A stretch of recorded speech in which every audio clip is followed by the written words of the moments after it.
Muy bien, la plática del día de hoy se titula Liderazgo Consciente, Humildad y Feedback. Y empiezo esta plática con una cita que me parece que es muy acertada, particularmente para quienes hoy emprenden, para quienes hoy son líderes de una empresa. Seguramente se sentirán identificados con ella. Y dice así: el éxito consiste en ir de fracaso en fracaso sin perder el entusiasmo.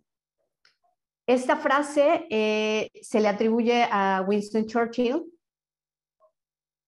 Y bueno, pues nada puede definir mejor la propia carrera de Winston Churchill, el entonces primer ministro inglés durante la Segunda Guerra Mundial.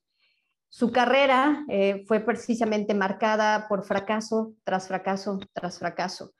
Desde la primera vez que fue parlamentario en 1900, tuvo muchísimos errores, participó en incursiones armadas en diversos lugares en la Primera Guerra Mundial, con la pérdida innumerable de vidas, con errores estratégicos que le costaron muchísimo en términos de la reputación que tenía en su propio país. Tuvo errores graves cuando fue ministro de Finanzas y llevó la economía en Gran Bretaña. Tuvo malas gestiones con la relación entre Irlanda y el Reino de Gran Bretaña y bueno, pues era error tras error tras error. Y entonces por eso me gusta a mí recuperar la carrera de Churchill, porque no solamente tuvo errores previos a su carrera, a su gestión como primer ministro durante la Segunda Guerra Mundial, sino también como primer ministro de la Segunda Guerra Mundial. Y sin embargo, hoy por hoy no podríamos entender el resultado de la Segunda Guerra Mundial, el que los aliados hayan ganado, por suerte, al imperio nazi, si no hubiera sido por Churchill. Aún durante la guerra, como jefe del almirantazgo del entonces primer ministro Neville Chamberlain, tuvo un error muy grave durante la incursión en Noruega. Los alemanes habían llegado y habían tomado ya el país, habían tomado Noruega, y Churchill estaba convencido de que podía vencer a los alemanes y recuperar Noruega. Su mayor interés principalmente era poder crear en la comunidad británica este espíritu y motivarlos a que era posible vencer al imperio alemán. Sin embargo, el entonces primer ministro Neville Chamberlain estaba decidido a no ir a la guerra. Él estaba decidido a negociar lo que fuera necesario para evitar una guerra nuevamente. Recuerden que ya habían pasado por una Primera Guerra Mundial, así que Neville Chamberlain estaba decidido a no ir a una Segunda Guerra Mundial y trató de negociar con Hitler. La negociación, los acuerdos de Múnich fueron absolutamente desastrosos. En esa negociación, Inglaterra cierra un trato con Alemania, con Hitler. Neville Chamberlain le da la mano a Hitler y acuerdan que Alemania se quedaría con una región en Checoslovaquia, la región de los Sudetes, y le permitirían invadirla y quedarse con ella. Algo verdaderamente lamentable, pero que además no fue una razón para evitar que Alemania siguiera con sus intentos de seguir dominando el resto de Europa. Bueno, pues una vez que esto sucede, Neville Chamberlain invita a Churchill como parte de su gabinete, lo lleva y bueno, Churchill lo primero que hace es tratar de recuperar, porque entonces ya habían invadido Noruega, y trata de recuperar Noruega a través de una acción sumamente lamentable en la que pierden no solamente muchísimo armamento, pierden barcos, pero además se pierden 1,800 vidas de soldados británicos.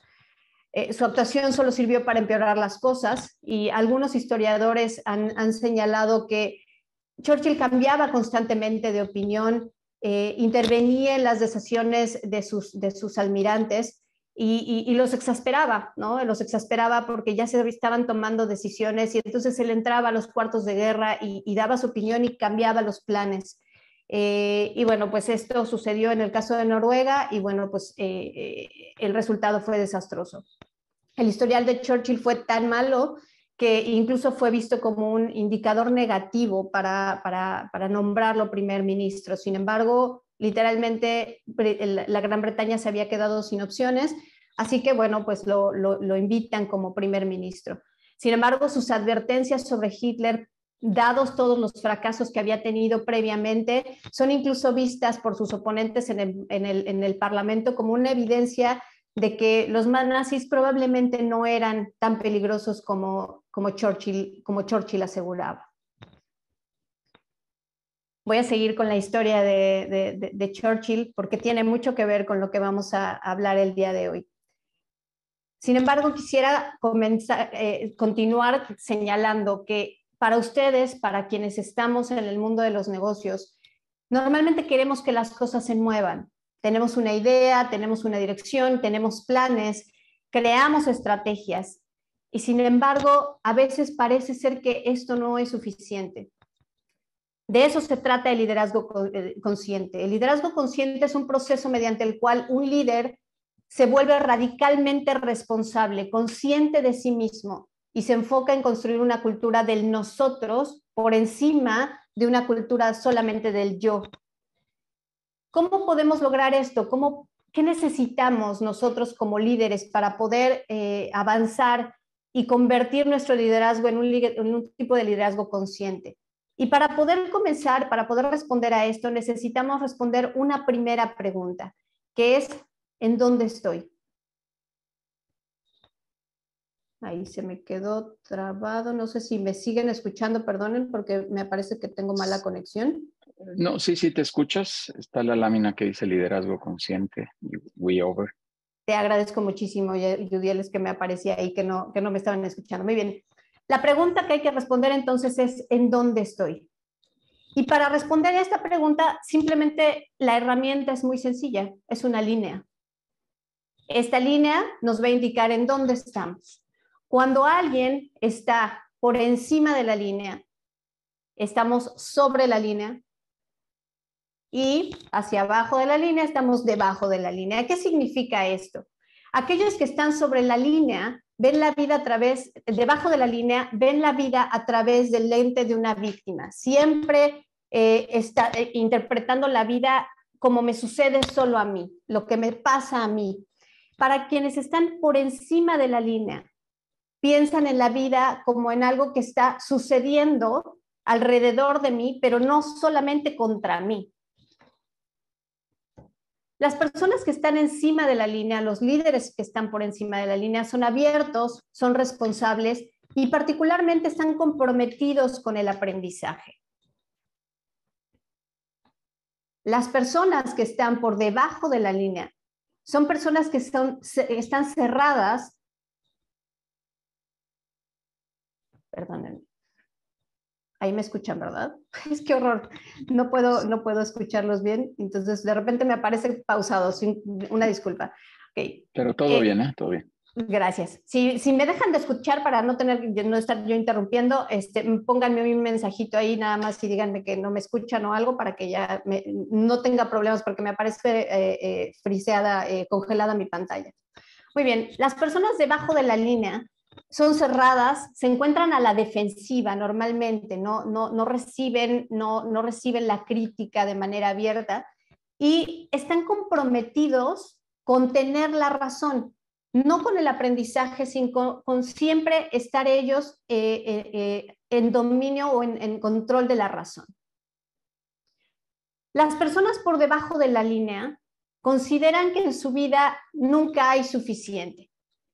Nunca hay suficiente dinero, nunca hay suficiente tiempo, nunca hay suficiente espacio, nunca hay suficiente energía, nunca hay suficiente, ¿no? Entonces nos quejamos, las personas que están debajo de la línea se quejan cotidianamente de todo lo que les hace falta, de todo lo que no tienen, de todo lo que es insuficiente en su vida, porque les sucede a ellos. Y entonces esto que sucede para las personas se convierte en una amenaza, se convierten en algo que está constantemente amenazando el control que tienen sobre su vida, la seguridad de las cosas que suceden a su alrededor, la seguridad de poder mantener un ingreso, poder controlar su propia organización.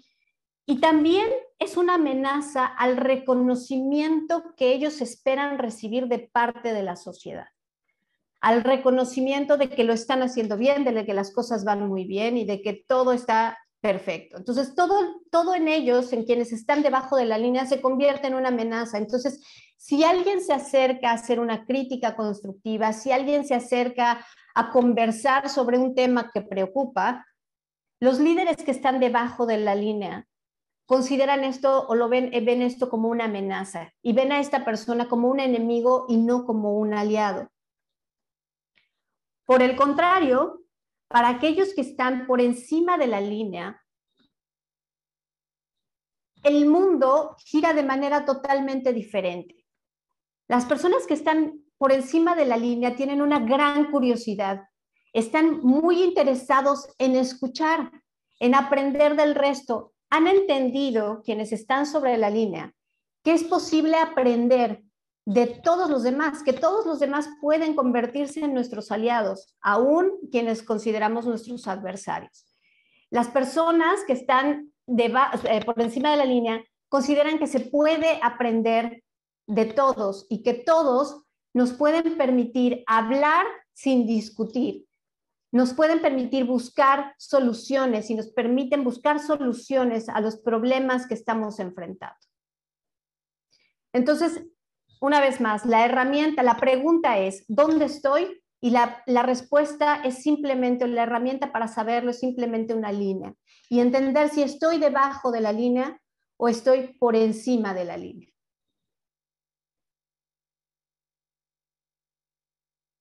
Sí.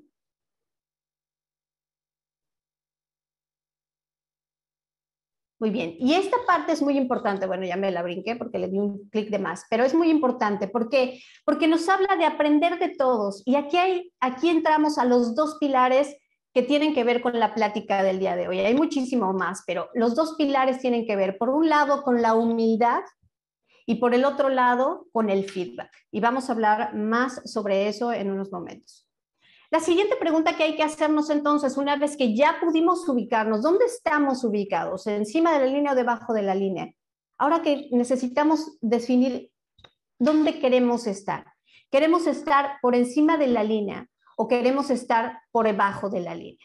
¿Y qué significa entonces estar por encima de la línea? Estar por encima de la línea es entender que nuestro aprendizaje conlleva un crecimiento, que todo lo que vivimos nos permite aprender y crecer. Quienes están por debajo de la línea se van a quedar simplemente con la idea de tener la razón, de siempre tener la razón, de yo soy el jefe, yo soy quien establece las reglas, yo soy quien dice cómo se tienen que hacer las cosas, y entonces no aprendemos y crecemos, simplemente tenemos la razón. Y eso puede darnos una satisfacción, pero es una satisfacción momentánea y no nos permite aprender y no nos permite crecer.